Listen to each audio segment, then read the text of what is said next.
নমস্কার, রান্নাঘরের মহারানীতে তোমাদের সবাইকে স্বাগত।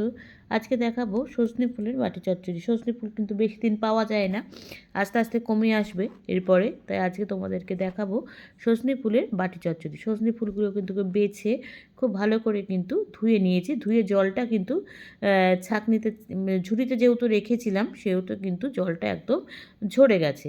এবার যেহেতু বাটি চচ্চড়ি করব, এবার চলো, সাদা সর্ষে নিয়েছি, কালো সর্ষে আছে।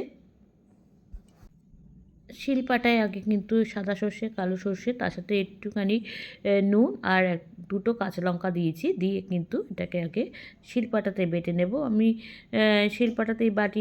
আর এত অল্প জিনিস মিক্সিতে কিন্তু বেশি খুব ভালো পেস্ট হয় না, তার থেকে আমার মনে হয় হাতে বেটে নেওয়া ভালো। চলো মশলাটা আগে তৈরি করে নিই। আচ্ছা, আমি কিন্তু বেটে একদম সর্ষে পোস্তটাকে একদম বেটে বাটির মধ্যে নিয়ে নিয়েছি।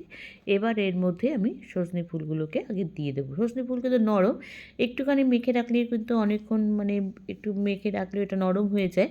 আচ্ছা, সজনে ফুল দিয়ে দিয়েছি। এবার যেহেতু বাটি চচ্চড়ি করব, একটু ছোটো ছোটো করে এর সাথে আলুও কেটে নিয়েছি। এরপর এর মধ্যে হলুদ গুঁড়ো দিয়ে দিচ্ছি, হলুদ দিয়ে দেবো, তারপরে একটু নুন দিয়ে দেবো, দিয়ে মিষ্টি দেবো, একটু চিনি দেবো, মানে সব একসঙ্গে দিয়ে। যেহেতু বাটি চচ্চড়ি আগে নিয়ম ছিল বাটিতে বসানো, সেই জন্য বাটি চচ্চড়ি বলা হতো। এখন এটা কড়াইতেও ঢেকে বসানো যায়। আচ্ছা, এবার চিনি দিয়ে দিয়েছি, দিয়ে তার উপর দিয়ে কিন্তু মেন যেটা জিনিস সেটা হচ্ছে একটু কাঁচা সর্ষের তেল। কাঁচা সর্ষের তেলটা দিয়ে দেবো, দিয়ে তারপরে এটাকে কিন্তু হাত দিয়ে খুব ভালো করে আমি মেখে নেব।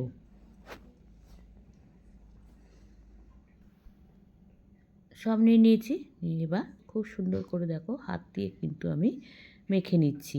মেখে এটাকে কিন্তু আধ ঘন্টার মতন আমি এটা ঢেকে রেখে দেবো, তাহলে কিন্তু সজনে ফুলগুলো একদম নরম হয়ে যাবে আর রান্না করতেও কিন্তু সুবিধা হবে। এর জন্য একটুখানি মেখে কিছুক্ষণ রেখে দেবো। কড়াই বসিয়ে দিয়েছি, কড়াইতে সর্ষের তেল দিয়ে দিয়েছি, দিয়ে আমি একটু কিন্তু কালো জিরে আর শুকনো লঙ্কা ফোড়ন দিয়ে দিয়েছি। দিয়ে এবার মেখে রেখেছিলাম প্রায় আধ ঘন্টার মতন, এটাকে পুরো একদম দিয়ে দিয়েছি কড়াইতে। দিয়ে এবার কিন্তু এটাকে আমি একটুখানি বাটি ধোয়া জল দিয়ে দিয়েছি ভালো করে। মশলা ধোয়া জল, এটা না দিলে নাকি রান্নার টেস্ট হয় না, এটা আমাদের বাঙালিদের মত আর কি। বাটি ধোয়া জল, শিলপাটা ধোয়া জল, এগুলোকে রান্নায় না ব্যবহার করলে রান্নার টেস্ট হয় না। এবার চলো এটাকে ঢেকে রেখে দিই। আচ্ছা, এবার ঢেকে রেখেছি রান্নাটা অনেকক্ষণ, 15 থেকে 20 মিনিট পর আমি ঢাকাটা খুলছি।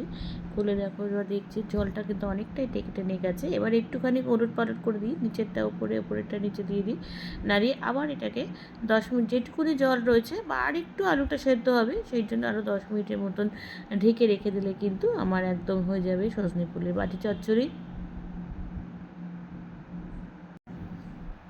10 মিনিট পর ঢাকনাটা খুলছি, খুলে দেখি কীরকম একদম হয়ে গেছে আমার সজনে ফুলের চচ্চড়ি। যেটুকুনি জল ছিল সেটাও কিন্তু একদম টেনে গেছে, আর আলুটাও কিন্তু শুকিয়ে গেছে একদম, আলুটাও সেদ্ধ হয়ে গেছে, আর মানে ঝোলটার জলটা যেটা ছিল সেটাও শুকিয়ে গেছে। এবার এটাকে নামিয়ে নেব।